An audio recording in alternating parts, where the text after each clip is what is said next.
What's up, everybody? Zeke here.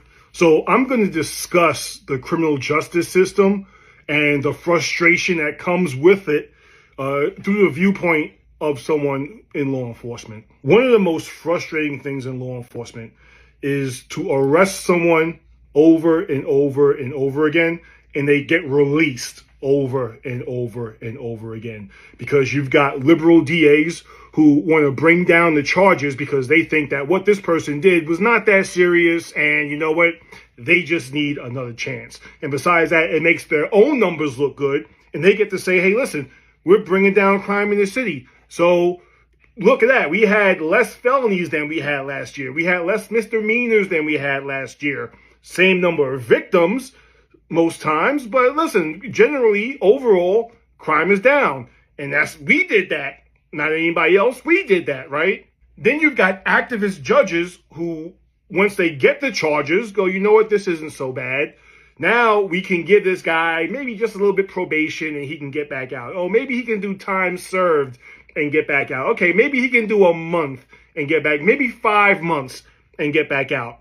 And that is the most frustrating thing in law enforcement because you start to see these people over and over again. You know you arrested them. You know the charges you put down to arrest them, but you see them and they're released over and over and over again. Case in point, there's this person right here. I'm not going to call him a gentleman. I barely even want to call him a person. This savage right here who was arrested over 10 times. And I think we can all agree, I don't know the number of years, but we can all agree 10 times is way too many times to be arrested. And it gets frustrating in the point of law enforcement where we arrest the guy and we see him again and arrest the guy and see him again to the point we can now fill out all of his pedigree information by memory just because we've seen him so many times. Now, according to the left, you say, well, what's the big deal?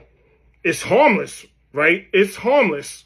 Well, let me introduce you to Irina Zarutska, who came here the right way from Ukraine, survived the entire Ukrainian-Russian war, only for this same savage to now make her a victim and wind up unaliving her for no reason, just for the offense of her sitting there in front of him.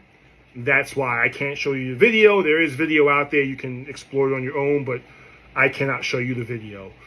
And now this young woman has lost her life because of a very lenient court system. Now, my question is, when do we all get tired of this? When do we start getting accountability from these DAs? When do we start getting accountability from these judges? When do we start getting accountability from these elected officials who are putting these judges and these DAs in their places? When do we start getting accountability? Because the left is saying, oh, it's harmless, and the proof is in the pudding. This young lady has lost her life, and it's because there was someone who took it from her who should have been in jail. Zeke Arkham, Cop with Attitude, Gotcha 6. My condolences to Irina's family.